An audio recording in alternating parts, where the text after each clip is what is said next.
Artist, are you trying to book bigger gigs, better gigs, and higher paying gigs? Are you trying to push past your local and regional level?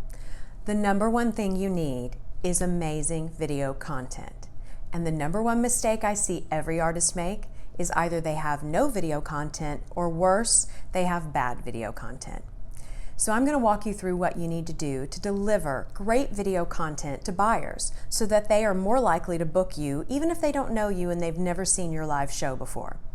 And if you're a young professional, you need to know these tips as well, because if you're working with artists in any realm, whether you're managing, whether you're trying to book them, maybe you're helping them with their marketing needs, you need to know what they need to provide buyers.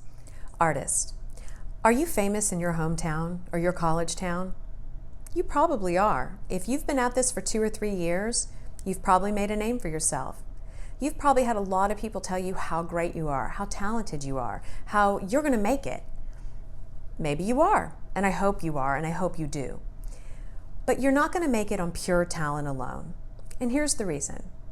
Unless someone comes along and grabs you and then opens a bunch of doors for you, no one's going to know who you are beyond that 100 or 200 mile radius of your hometown or college town or wherever it was you made a name for yourself.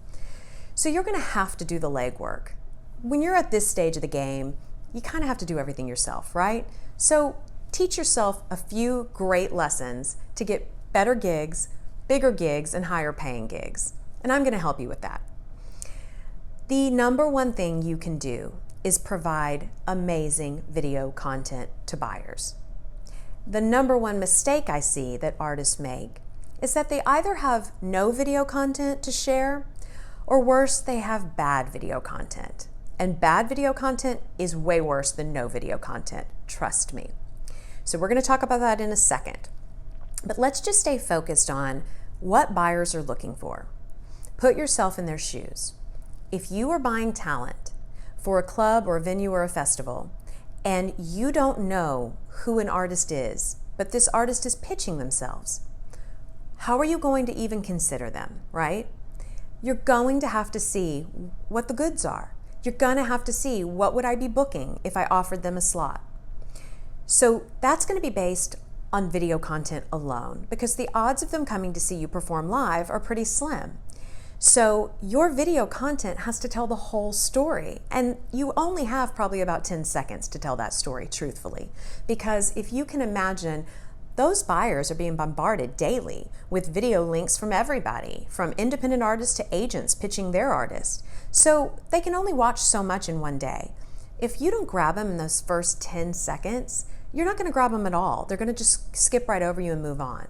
So don't blow your first and perhaps only shot. Okay? So I'm going to walk you through what you need to do. First, what you need to do is you need to really evaluate what you've got already posted. So check all your social media channels. Odds are you do have some video content up, but I'm going to place a bet here that that video content is probably shot on somebody's phone, from the crowd, not at a good angle, with horrible sound, and you have to peek through people's heads to even see the stage. Something like that. Because I've seen so much of it, pretty much every artist has that video content somewhere. So my first piece of advice would be go through all your social media channels and take down anything that does not show you in an amazing light.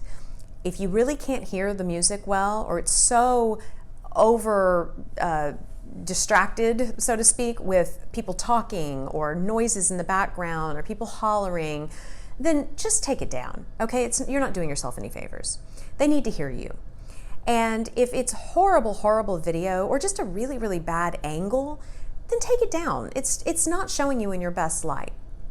If you think of it like you're going on a first date and you're trying to impress someone on the first date, you show up looking your best, right? So this video needs to show up in the best form possible.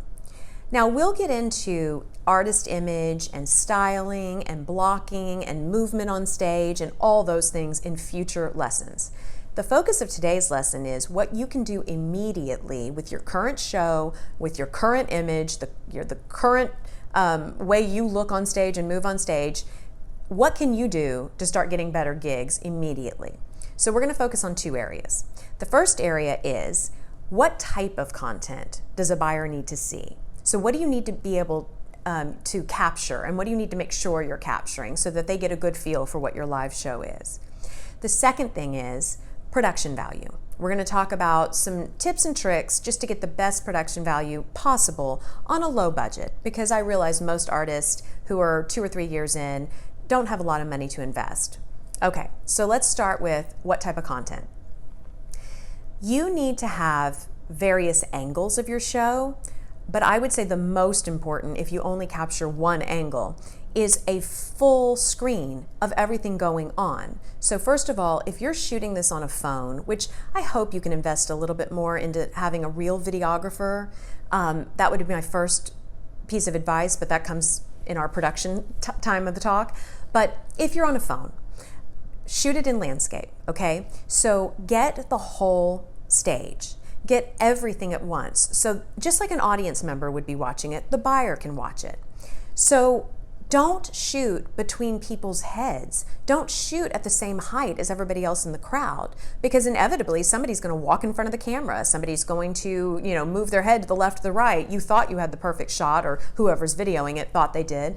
And then somebody moves, or they turn and they talk right into their phone. So you need to kind of be above everybody else, if at all possible, with an angle that takes in the whole stage, the whole scene. So if I'm a buyer watching your video, it's like I'm in the audience and I'm seeing everything very clearly. That's the first thing. If you have more than one camera, phone, whatever the mechanism is, then try to also get another angle at least, just so you've got a little bit of dynamics working there and you can edit it together. And also get crowd reaction shots. If the crowd is really into you and you're really making them, have a great time and the energy's high, then the buyer needs to see that, because that helps them make their decision. If they know you're going to entertain a crowd and people get into you, then by all means you need to show that. So make sure you get some good crowd shots and crowd reactions. Okay, so that is the basics, the very basics, on what type of content to capture. Now let's talk about production value a little bit more in depth. So again, my least favorite way to record your show would be on a phone, but it's sadly the most common way people record. And it is the fastest and easiest and cheapest way to get some video content. So if indeed you're going to use phones, then here are a few tips.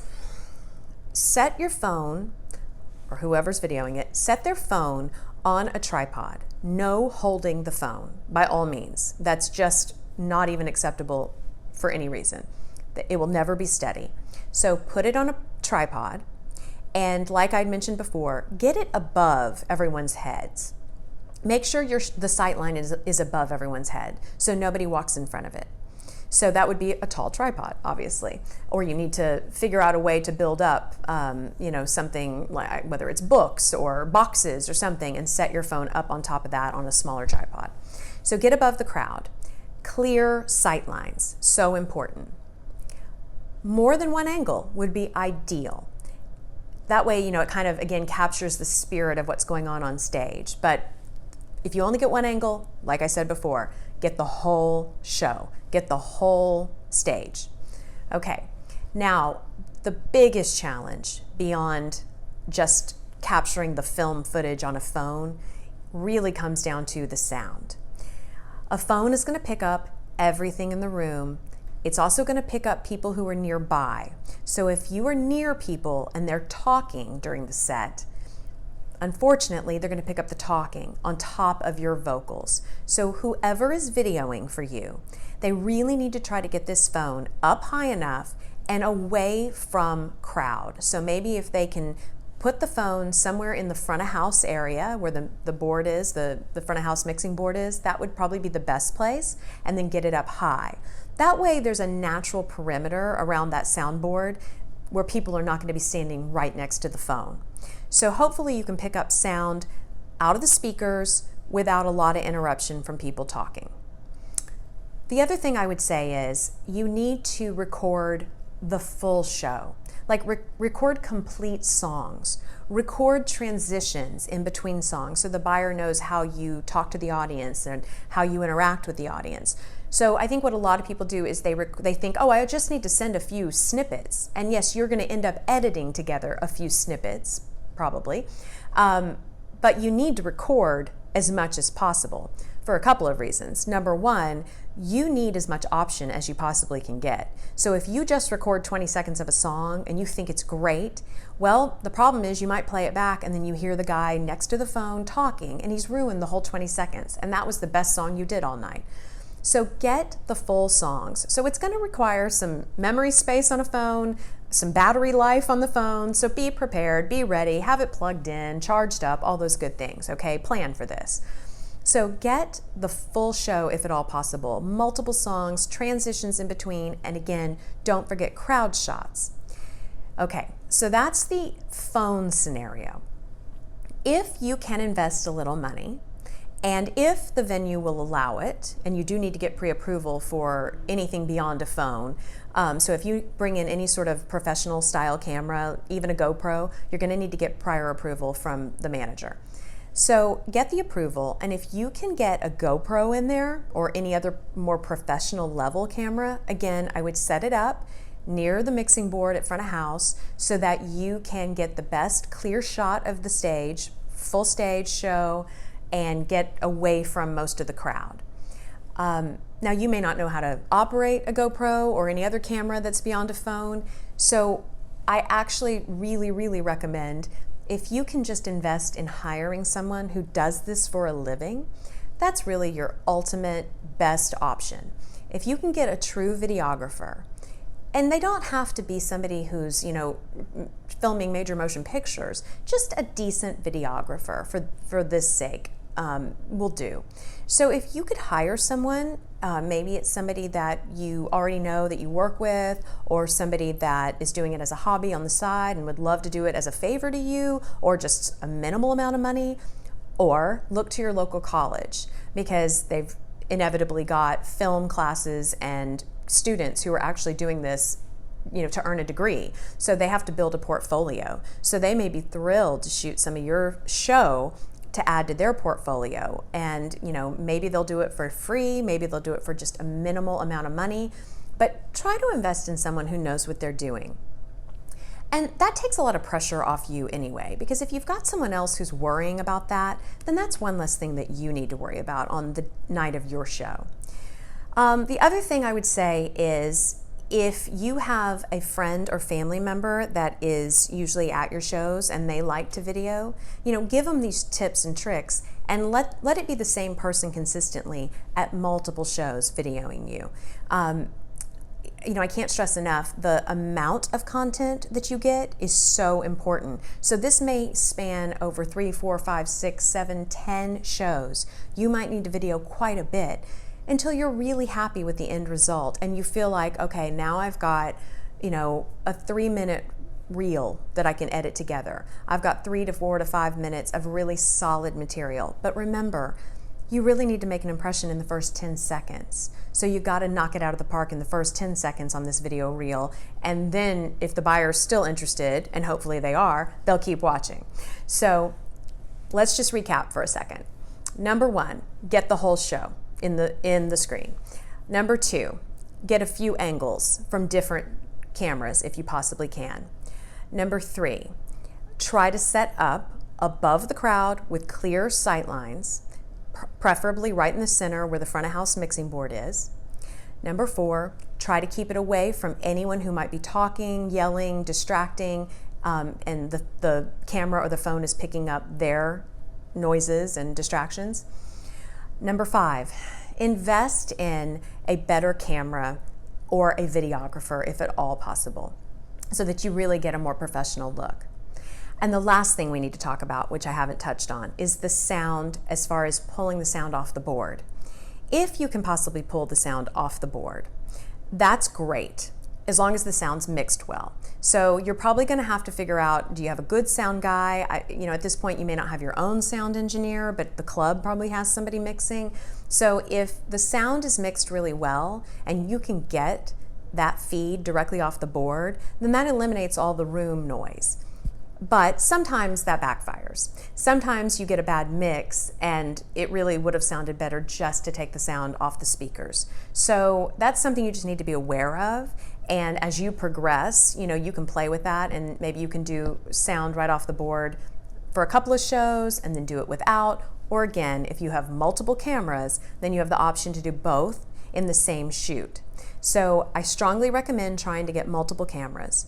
But again, at the end of the day, what matters most is that you get clear sight lines, no background noise that's distracting, volume that you can actually hear what you're singing and actually hear a great band if you've got one, because I hope you do.